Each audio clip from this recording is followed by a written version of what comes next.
Suling Emas, Jilid 7 Bagian 1. Kuiseng tersenyum mengejek dan menggerogoti sisa daging yang menempel di tulang paha. Sementara itu, dengan daun lebar ia mengipasi lehernya, padahal hawa udara di pagi hari itu amat dingin. "Kakek cebol," katanya, "omonganmu memang tidak keliru dan mendengar omonganmu tadi, agaknya kau tahu juga akan kebenaran. Akan tetapi, kau menyangkal watakmu yang keji berbisa, padahal sudah ada dua macam bukti di depan mata." Kakek itu meloncat-loncat dan membanting-bantingkan kakinya di atas tanah. Mukanya memperlihatkan kejengkelan dan kemarahan. Aku adalah Butek Lojin. Selamanya belum pernah ada orang berani memaki kepada Butek Lojin. Tapi hari ini kau jembel muda busuk tengik berani bilang bahwa Butek Lojin berwatak keji dan dua buktinya. Heh, bocah, jangan main-main dengan Butek Lojin. Hayo katakan, apa buktinya? Diam-diam, Kuiseng terheran-heran. Kakek ini memiliki nama yang hampir sama dengan Buke Xiansu, manusia setengah dewa yang suci dan yang tidak membutuhkan apa-apa lagi, yang sudah hampir dapat membebaskan diri sepenuhnya dari ikatan lahir. Akan tetapi, kakek ini namanya saja sudah membayangkan kesombongan, Butek Lojin. Orang tua tanpa tanding, belum pernah Kuiseng mendengar nama ini. Banyak tokoh-tokoh Kang Ou Sakti yang ia kenal, baik mengenal muka maupun hanya mengenal nama, akan tetapi tak pernah ia mendengar nama Butek Lojin. Ada Sin Jiu Ku Paong, Ban Pi Lo Chia, Pat Jiu Sin Ong Liu Gan, Hui Kiam Eng Tan Hui, Kim Tung Lokai, di samping tokoh-tokoh besar yang menjadi ketua partai persilatan seperti Kian Hai Hosiang, ketua Xiao Lim Pai, Kim Gan Sian Chin, ketua Kun Lun Pai, dan lain-lain. Dari mana munculnya kakek cebol yang mengaku bernama orang tua tanpa tanding ini? Tua bangka sombong, kau masih hendak berpura-pura lagi? Bukti pertama sudah jelas tampak di depan mata, pada saat ini pun juga. Kau lihat yang menggeletak di depan kakimu itu? Siapa dia? Kau agaknya malah hendak menolongnya, bukan? Tadi kulihat betapa kau menotok beberapa jalan darah untuk mencegah menjalarnya racun di mukanya. Mengapa kau menolong seorang busuk dan jahat seperti Baisan? Bukankah orang-orang gagah tahu bahwa membantu pekerjaan penjahat sama artinya dengan diri sendiri melakukan kejahatan? Bukti pertama sudah jelas, kau membantu Baisan si jahat. Tiba-tiba kakek cebol yang mengaku bernama Butek Lojin itu tertawa bergelak. Kembali tubuhnya meloncat-loncat berjingkrakan seperti seorang anak kecil diberi kembang gula. Ada anak ayam mengejar terbang seekor Garuda. Kau anak ayamnya dan aku Garudanya. Ia tertawa-tawa lagi. Kuiseng mendongkol sekali. Kakek ini selain lihai ilmunya, juga lihai mulutnya, seperti anak yang nakal sekali. Akan tetapi, ia diam saja mendengarkan. Bocah, kau tahu apa tentang membantu? Tahu apa tentang menolong? Tahu apa tentang jahat dan baik? Membantu tidak sama dengan menolong, akan tetapi jahat tidak ada bedanya dengan baik, kau tahu? Kuiseng seakan-akan menghadapi teka-teki. Kakek sombong, apa bedanya membantu dan menolong? Goblok. Kalau dia ini melakukan sesuatu dan aku ikut-ikutan mendorong agar apa yang ia lakukan itu berhasil, itu namanya membantu. Melihat lebih dulu sebab dan akibat sebelum berbuat, itulah membantu. Tanpa mempedulikan sebab dan akibatnya, lalu turun tangan, itulah menolong. Siapapun juga dia, apa sebabnya dan bagaimana akibatnya, tidak peduli, pendeknya harus turun tangan, itulah penolong yang sejati. Kakek itu bicaranya seperti orang membaca sajak, pakai irama dan berlagu pula sehingga sukar dimengerti. Akan tetapi, Kuiseng terkejut karena mengenal filsafat ini. Biarpun diucapkan seperti sajak berkelakar, namun adalah kata-kata filsafat yang amat dalam. Mulailah ia kagum dan tidak lagi main-main. Butek Lojin, sekarang aku ingin tahu, mengapa kau katakan bahwa jahat tidak ada bedanya dengan baik? Memang kau bodoh dan goblok. Semua manusia bodoh dan tolol, termasuk aku. Semua manusia goblok itu merasa diri pintar, termasuk aku. Apa bedanya baik dan buruk? Apa bedanya siang dan malam? Apa bedanya ada dan tidak ada? Kalau tidak ada matahari, mana ada siang dan malam? Kalau tidak tahu, mana bisa ada atau tidak ada? Kalau tidak menyayang diri sendiri, mana ada buruk dan baik? Bocah, siapa namamu? Aku yang muda dan bodoh bernama Kim Mo Taisu. Kuiseng sengaja memakai nama ini untuk menandingi kesombongan si kakek. Ia memang telah mempunyai nama poyokan Kim Moeng, pendekar iblis berhati emas, akan tetapi untuk menggunakan nama Kim Moeng, berarti memperkenalkan dirinya sendiri. Padahal ia sudah merasa malu untuk menghidupkan lagi nama Kuiseng yang dianggap sudah mati terpendam di neraka bumi, maka kini ia sengaja menamakan dirinya Kim Mo Taisu yang berarti guru besar setan emas. Wah, namamu hebat. Pandai kau memilih nama, memang memilih nama bebas, boleh pakai apa saja. Dalam hal ini kita cocok, maka aku pun memilih nama Butek Lojin, huahaha. Kim Mo Taisu yang tidak patut bernama Kim Mo Taisu karena masih muda, aku tanya, apakah kau seorang baik? Ditanya begini, Kuiseng melengak dan tak dapat menjawab. Hahaha, tentu saja dalam hatimu kau menjawab bahwa kau ini seorang baik. Tidak ada di dunia ini orang yang mengaku dirinya orang jahat. Biarpun mulutnya bilang jahat, hatinya tetap mengaku baik. Jadi, siapakah dia yang baik? Yang baik adalah dirinya sendiri. Orang yang melakukan sesuatu yang menyenangkan dirinya sendiri, dianggap orang baik pula. Siapakah dia yang dinamakan orang jahat? Yang jahat adalah orang yang melakukan sesuatu yang tidak menyenangkan dirinya sendiri. Nah, mereka ini tentu akan disebut jahat.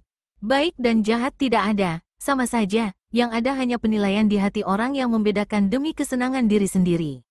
Yang menyenangkan diri dianggap baik, yang tidak menyenangkan diri dianggap buruk. Hahaha. Menolong yang dianggap baik, itu bukan menolong namanya.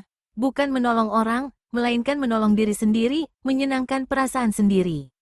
Mengertikah kau, Kim Mo Taisu yang goblok? Di dalam hatinya, Kuiseng kembali terkejut. Kakek cebol ini kiranya bukan sembarangan orang. Betapapun juga, hatinya tidak puas. Kakek ini sifatnya terlalu berandalan, terlalu liar, dan bahkan mungkin keliarannya dan wataknya yang suka menggunakan aturannya sendiri itu dapat menimbulkan bahaya bagi orang lain. Butek Lojin, kau boleh mengeluarkan alasan apapun juga, boleh kau membongkar-bongkar filsafat untuk mencari kebenaran sendiri. Akan tetapi aku melihat sendiri betapa kau memberi sebungkus bubuk racun kepada Puteri Mahkota Tayami dengan nasihat supaya dia memakai bubuk itu membedaki mukanya. Apa kau mau bilang bahwa perbuatanmu ini termasuk baik? Kau hendak membuat rusak muka yang begitu cantik, bukankah itu perbuatan keji sekali? Kalau kau masih mengaku seorang manusia, di mana peri kemanusiaanmu? Huahaha, memang aku bukan manusia biasa, aku setengah dewa. Tentang pengiriman obat itu, memang ku sengaja, dan memang maksudku baik. Baik sekali, kau tahu apa yang menyebabkan semua keributan itu? Apa yang menyebabkan pemuda-pemuda tolol itu berlomba dan saling membenci? Tak lain untuk memperebutkan hati Puteri Mahkota. Dan mengapa mereka berlomba memperebutkan hati Puteri Mahkota? Karena dia cantik jelita. Hahaha, karena itu aku berusaha melenyapkan kecantikannya. Kecantikan hanya sebatas kulit muka. Kalau obatku dapat mengupas kulit mukanya, hendak kulihat apakah para pemuda itu akan mau memperebutkannya. Inilah namanya menghilangkan akibat dengan membongkar sebabnya. Membongkar sebab secara merusak tanpa mengenal kasihan seperti itu, benar-benar mencerminkan hatimu yang keji. Kau tua bangka yang benar-benar berhati iblis. Wah, Kim Mo Taisu, mulutmu lancang benar. Apa kau mau mengajak aku berkelahi? Bukan mau berkelahi, melainkan mau memberi hajaran kepadamu. Wah, kau mau menghajar aku? Hehehe, ada ular kecil mau menghajar seekor naga. Lucu, makin mendongkol hati Kuiseng. Benar sombong kakek ini. Tadi menyamakan dia anak ayam dan dirinya sendiri Garuda, sekarang memaki dia ular kecil dan mengangkat dirinya sendiri seekor naga. Biarpun naga, kalau matanya buta dan merusak sana-sini, apa boleh buat, wajib dihajar. Bagus, mari kau layani aku beberapa jurus, kakek itu berkata, lalu meloncat ke kiri dan memasang kuda-kuda yang aneh. Kedua sikunya mepet pinggang, jari-jari tangan terbuka dan miring, tubuhnya doyong ke depan, pundaknya diangkat pula ke depan, matanya melirak-lirik, persis gaya seekor jago aduan yang akan dipersabungkan. Melihat kakek itu tidak bersenjata, Kuiseng menyelipkan tulang paha kambing dan daun ke pinggangnya, kemudian ia pun menghampiri kakek itu, memasang kuda-kuda, dan diam-diam ia mengerahkan sinkangnya seperti yang ia pelajari di neraka bumi. Ia cukup maklum bahwa betapapun aneh dan lucu sikap kakek itu, namun sudah terbukti kemarin betapa kakek ini memiliki elwekang yang amat kuat serta ginkang yang amat tinggi. Lawan ini amat berbahaya, dan dengan cerdik Kuiseng lalu menanti sambil siap siaga, tidak mau menyerang lebih dulu. Akan tetapi, kakek itu juga tak kunjung datang serangannya. Hanya kepalanya bergerak ke kanan dan kiri, matanya lirak-lirik seperti ayam jago sedang menaksir-naksir kekuatan lawan, kemudian kakinya melangkah-langkah berputar mengelilingi Kuiseng. Tentu saja Kuiseng juga segera mengubah kedudukan kaki dan mengatur langkah mengikuti si kakek yang aneh. Ia melihat betapa jari-jari kakek itu yang telanjang seperti kakinya sendiri, terpentang seperti cakar ayam. Benar-benar kuda-kuda ilmu silat yang aneh sekali. Apakah kakek ini menciptakan ilmunya berdasarkan gerakan ayam jago? Ataukah semacam burung? Ia menaksir-naksir akan tetapi tetap waspada. Tiba-tiba kakek itu berseru, "Awas!" dan tubuhnya mencelat ke depan, menerjang.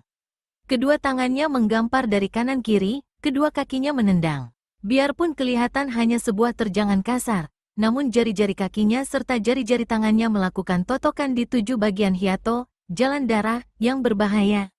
Kuiseng kaget sekali, tak mungkin mengelak dari terjangan liar ini, maka cepat ia menggerakkan kakinya melangkah mundur lalu kedua tangannya membuat gerakan membentuk lingkaran-lingkaran, dan sekaligus ia dapat menangkis dua pasang tangan dan kaki kakek itu.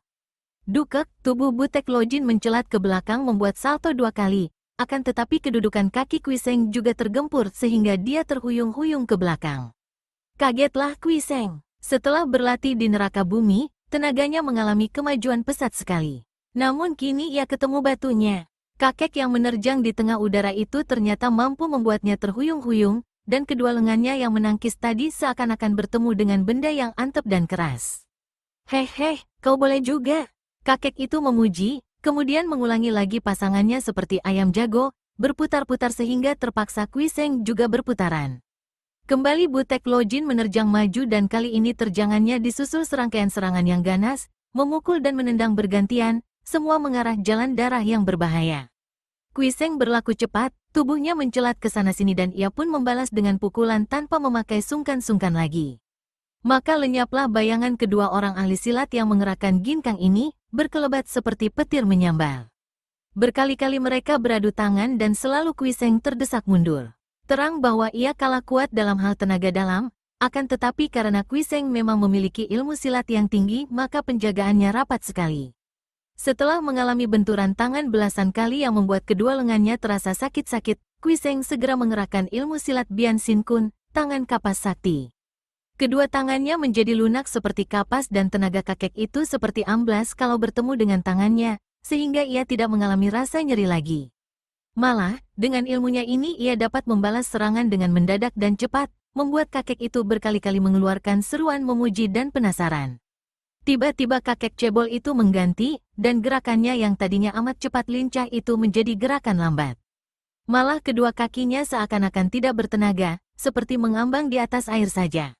Namun, hebatnya, begitu mereka beradu lengan, Kuiseng terlempar ke belakang sedangkan kakek itu hanya menari-nari dengan kedua kaki seperti tidak menginjak tanah. Kuiseng terkejut sekali, ia melihat kakek itu tadi hanya membuat gerakan mendorong dengan kedua tangan. Mengapa begitu beradu tangan ia terlempar sampai 3 meter ke belakang? Seakan-akan dari kedua tangan kakek itu mengandung tenaga yang luar biasa kuatnya, padahal gerakan kakek itu lambat dan kelihatan lemah serta kosong. Ia tidak tahu bahwa ini ilmu ciptaan Butek Lojin yang dinamainya Kong In Ban Kin, awan kosong mengandung kekuatan selak sakati. Adapun ilmu ini adalah ilmu Sinkang yang mendasarkan ilmu memanfaatkan yang kosong seperti seringkali disebut-sebut oleh Nabi Locu dalam kitabnya Tutik Kong, sehingga merupakan penggabungan ilmu silat dan ilmu batin yang tinggi. Karena maklum bahwa kalau ia terus melayani kakek sakti ini dengan tangan kosong tentu ia akan kalah, Kuiseng lalu mencabut tulang paha kambing dan daun lebar dari ikat pinggangnya. "Butek Lojin, dengan tangan kosong aku kalah, marilah kita gunakan senjata." Butek Lojin bukanlah orang buta. Melihat lawannya yang muda mengeluarkan senjata yang begitu sederhana dan aneh, ia tahu bahwa lawannya ini benar-benar merupakan lawan yang tangguh sekali. Tadi pun diam-diam ia sudah terheran-heran mengapa ada orang muda yang begitu lihai. Selama hidupnya, belum pernah ia bertemu tanding yang semudah ini. Akan tetapi, memang wataknya tinggi hati, tidak memandang mata kepada lawan manapun juga. Maka ia tertawa sambil berkata, "Jombel tengik, keluarkan saja semua kepandaianmu untuk kulihat." Setelah berkata demikian, kakek cebol itu langsung menyerang lagi dan kini kembali ilmu silatnya sudah berubah. Tenaganya masih sehebat tadi, namun kedua tangannya membuat gerakan yang membentuk lingkaran-lingkaran lebar dengan tangan kirinya, sedangkan yang kanan membentuk lingkaran-lingkaran sempit. Pukulan-pukulan dan tendangan-tendangannya datang bergulung-gulung seperti ombak samudera menerjang abis segala yang merintanginya.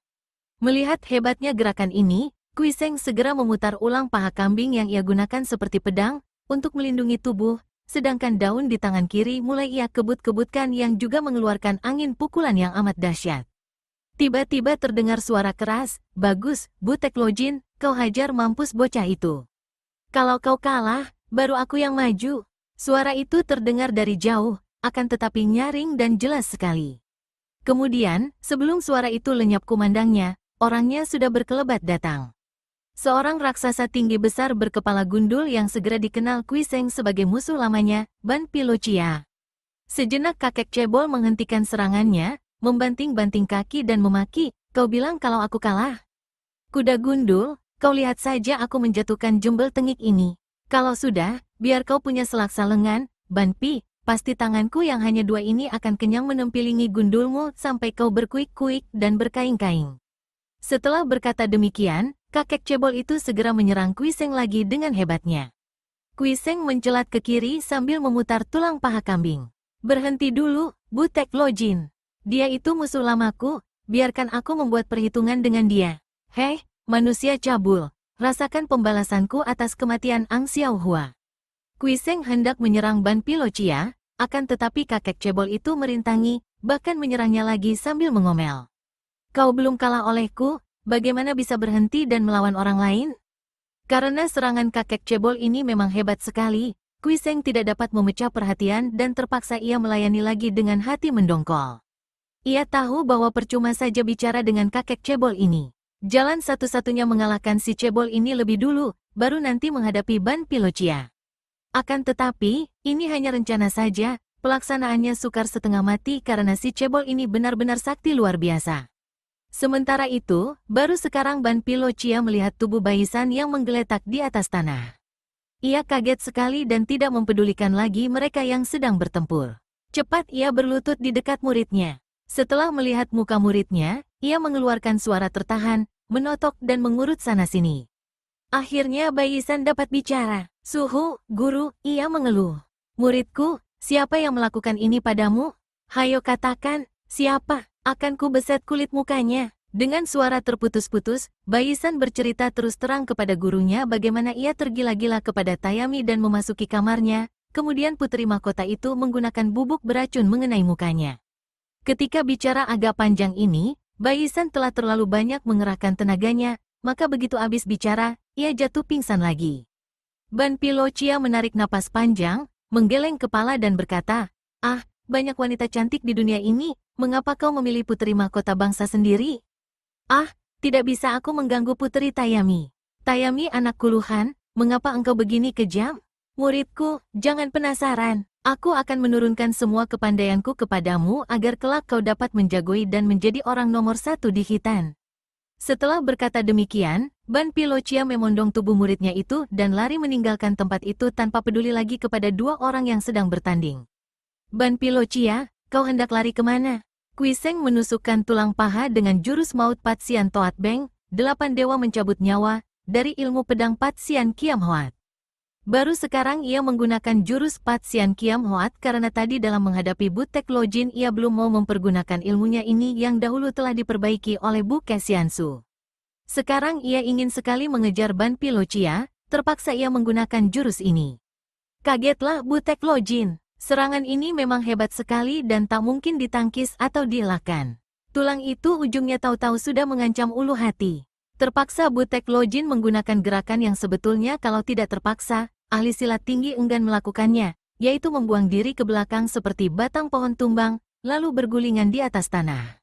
Akan tetapi, Kuiseng memang hanya ingin membuat kakek cebol ini untuk sementara menjauhkan diri, langsung ia meloncat dengan ginkangnya yang hebat ke arah Ban Pilocia yang sedang melarikan diri membawa muridnya, tulangnya menghantam ke arah lambung Ban Pilocia. Kakek gundul ini mendengar desir angin, menangkis dengan lengan karena tahu bahwa senjata lawan itu tidak tajam. Dukek, tubuh Ban Pilocia terguling. Bukan main kagetnya hati si gundul, karena sama sekali tidak disangkanya Kuiseng akan sekuat itu, jauh lebih kuat daripada beberapa tahun yang lalu. Tulang lengannya tidak patah akan tetapi rasa nyeri menusuk sampai ke jantung. Ia tidak berani main-main lagi. Karena ia memang amat kuat, sekali meloncat ia telah berada jauh di depan, lalu menggunakan ilmu lari cepatnya meninggalkan tempat itu. Kuiseng hendak mengejar, akan tetapi tiba-tiba ia mendengar geraman hebat dan kakek cebol sudah menerjangnya penuh kemarahan karena tadi dipaksa harus bergulingan sehingga pakaian dan rambut serta jenggotnya terkena debu. Terpaksa Kuiseng mencurahkan perhatiannya kepada kakek cebol lagi. Karena mendongkol, kini ia segera mainkan Pat Sian Kiam Hoat dengan tulang di tangan kanan, sedangkan daun lebar di tangan kiri ia mainkan dengan ilmu silat Lo Hai San Hoat. Kalau 3-4 tahun yang lalu saja sepasang ilmu ini dapat membuat ia terkenal dengan sebutan Kim Mo Eng, apalagi sekarang setelah ia memperoleh kemajuan pesat di neraka bumi. Hebat bukan main permainan pedang dan kipasnya. Dalam segebrakan saja Butek Lojin sudah terdesak sampai 10 jurus lebih. Kuiseng mengerahkan seluruh kepandaian karena maklum bahwa menghadapi kakek itu, sukar baginya untuk dapat mengalahkannya. Dalam hal tenaga sinkang maupun keringanan tubuh, kakek cebol ini hebat sekali. Tahan dulu. Sambil mencelat ke sana-sini menghindarkan diri dari sambaran daun dan tulang, Butek Lojin berteriak-teriak. Sebagai seorang pendekar, tentu saja Kuiseng menurut dan menghentikan serangannya. Mau bicara apa lagi? Bukankah kau yang tadi mendesakku untuk bertanding sampai mati? Kuiseng menegur marah dan mendongkol. Mengapa gaya permainan silatmu seperti itu? Apakah kau murid Bukek Xiansu? Kuiseng tersenyum. Bukan, akan tetapi beliau pernah memberi petunjuk kepadaku. Wah, celaka, cukuplah kita main-main. Kakek cebol itu lalu bersuit panjang dan datanglah burung hantu melayang-layang di atas kepalanya.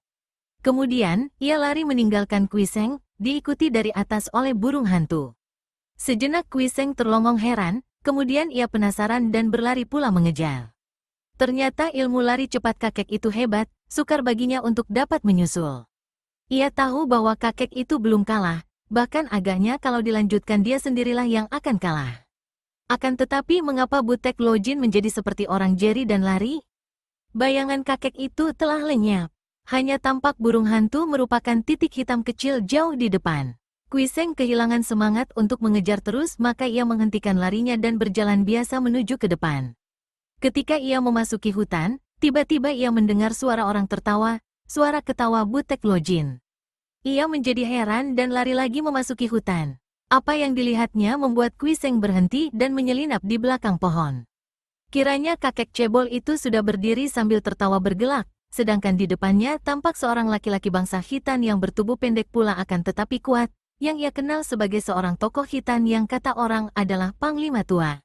Memang, laki-laki ini bukan lain adalah Kalisani yang telah meninggalkan kota raja dengan maksud merantau ke selatan. Kebetulan sekali di dalam hutan itu Kalisani bertemu dengan kakek cebol yang amat ia kagumi sepak terjangnya ketika kakek itu menggegerkan pesta perlombaan Khitan. Begitu melihat si kakek cebol, tanpa ragu-ragu lagi Kalisani lalu menjatuhkan diri berlutut sambil berkata, Lo Qianwei, orang tua gagah, sudilah Lo Qianwei menerima Ticu, murid, sebagai murid. Apapun yang Lo Qianwei perintahkan, akan Ticu taati dengan taruhan jiwa raga Ticu.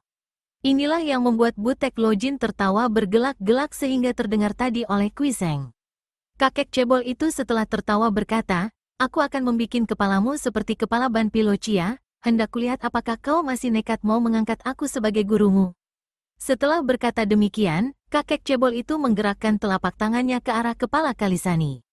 Bekas Panglima Khitan ini terkejut sekali ketika merasa hawa panas menyambar kepalanya. Celaka, pikirnya, mati aku sekali ini. Akan tetapi, karena ia telah terlanjur berjanji akan patuh menurut, ia memejamkan matanya dan menguatkan hatinya, kalau perlu mati, apa boleh buat. Kuiseng yang mengintai juga kaget sekali. Telapak tangan kakek cebol itu bukannya memukul, melainkan mengusap kepala Kalisani. Dan ketika ia mengangkat kembali tangannya, semua rambut bagian atas kepala Kalisani rontok semua sehingga kepala itu menjadi gundul kelimis bagian atasnya, botak tidak kepalang. Diam-diam Kuiseng memaki atas kekejaman kakek cebol itu. Kalisani meringis, kulit kepalanya terasa panas dan sakit, akan tetapi tidak tembus sampai menembus ke dalam, hanya terasa seperti dibakar. Melihat rambutnya rontok semua, ia kaget dan makin teguh hatinya untuk belajar ilmu kepada kakek yang amat sakti ini. Ia segera mengangguk-angguk sampai jidatnya membentur tanah sambil berkata, jangan lagi begini, biar nyawa Ticu kalau memang Suhu membutuhkan, Ticu serahkan. Butek Lojin tercengang menyaksikan kebulatan tekad hati orang. Ia mengelus-elus jenggotnya dan menarik napas panjang. Kau boleh juga, bukankah kau panglima di Khitan? Mengapa kau mengikuti aku dan hendak menjadi murid? Sekarang Ticu bukanlah prajurit Khitan lagi. Ticu sudah meninggalkan kerajaan karena Jumwo menyaksikan perebutan kekuasaan dan melihat betapa Khitan akan menjadi tidak beres. Karena amat kagum akan kesaktian Suhu, maka Ticu hanya mempunyai satu niat di hati, yaitu menjadi murid Suhu. Hahaha, selamanya aku tidak menerima murid. Akan tetapi, dia sudah menurunkan kepandaian kepada Jumbel Tengik, mengapa aku tidak? Botak, baiklah kau menjadi muridku. Nah, hayo kau gendong aku dan jangan berhenti sebelum ku minta, biarpun kedua kakimu akan patah-patah. Bukan main girangnya hati Kalisani. Setelah memberi hormat berlutut dan mengangguk sampai 8 kali, ia menggendong kakek cebol itu dan lari congkelang seperti kuda. Si kakek cebol tertawa bergelak-gelak lalu berkata, hayo kau pun tertawa yang keras. Menjadi muridku harus gembira selalu, kalau tidak kau akan kubunuh. Dan terdengarlah suara Kalisani tertawa pula, terkekeh-kekeh menyaingi suara ketawa gurunya. Kalau ada orang melihat mereka, tentu orang itu akan lari terbirit-birit atau berdiri terlongong keheranan karena keadaan mereka itu hanya akan menimbulkan dua macam dugaan. Pertama, mereka adalah dua iblis neraka atau yang kedua, mereka adalah sepasang orang gila yang liar. Yang menggendong seorang berkepala botak dan tertawa terkekeh-kekeh, yang digendong seorang kakek cebol tertawa bergelak-gelak sepanjang jalan. Dan di atas mereka, terbanglah si burung hantu sambil mengeluarkan suara seperti tertawa pula, hanya saja suara itu akan membuat orang menggigil seram di waktu malam. Kuiseng keluar dari balik pohon, menggeleng-geleng kepala dan menarik napas panjang. Aneh-aneh di dunia ini, memang. Kemudian ia lalu melanjutkan perjalanan meninggalkan Khitan. Urusannya di Khitan sudah selesai. Baisan telah terhukum, sungguh pun bukan langsung dari tangannya. Adapun Ban Pilocia, biarlah lain kali kalau ada kesempatan berjumpa, akan ia tantang untuk membereskan perhitungan. Betapapun juga, matinya Ang Xiaohua karena perbuatan keji Ban Pilocia tak dapat terhapus begitu saja dari ingatannya. Dalam perantauannya yang menjelajah belasan provinsi dan puluhan kota ratusan desa, tiada hentinya Kuiseng mengulurkan tangan melakukan dharma baktinya sebagai seorang berilmu. Tak terhitung lagi jumlahnya penjahat yang mengenal betapa keras dan ampuhnya telapak tangan kanannya, dan sebaliknya entah berapa banyaknya orang-orang tertindas mengenal betapa lunak halus dan terbukanya telapak tangan kirinya. Di mana-mana Kuiseng melakukan perbuatan gagah perkasa dan sampai kini masih saja ia sembunyi, tak suka menonjolkan namanya, dan hanya beberapa kali karena terpaksa ia memperkenalkan namanya sebagai Kim Mo Taisu. Namun tak seorang pun dapat menduga bahwa orang yang berpakaian compang camping penuh tambalan, yang rambutnya riap-riapan dan tertawa-tawa di sepanjang jalan, orang gila ini sebenarnya adalah Kim Mo Taisu si pendekar budiman. Berbahayalah orang yang terlalu lemah menghadapi racun asmara seperti halnya Kuiseng. Pendekar ini seorang yang kuat lahir batin, namun menghadapi pengaruh asmara, ia roboh. Perasaannya menjadi lemah dan lunak seperti lilin cair, dipermainkan tangan-tangan asmara yang jahil. Kegagalan cinta kasihnya terhadap Ang Xiaohua, kemudian pukulan batin oleh asmara yang nakal ketika terjadi peristiwa dengan nenek di neraka bumi, benar-benar membuatnya runtuh. Rasa sesal dan malu bercampur aduk sehingga membuat kelakuannya seperti orang gila. Membuat ia merantau tanpa tujuan sampai bertahun-tahun lamanya. Memang sesungguhnya, tiada seorang pun manusia di dunia ini yang terluput dari serangan dan dorongan nafsu yang merubah diri menjadi cinta. Tak seorang pun boleh mengingkari atau menghindarinya karena hal ini sudahlah wajar. Namun, betapa hebat cinta kasih merangsang hatinya, manusia tetap harus tenang waspada, jangan membiarkan diri diperhamba nafsu. Harus tetap berada di atas nafsu dan dapat mengendalikannya.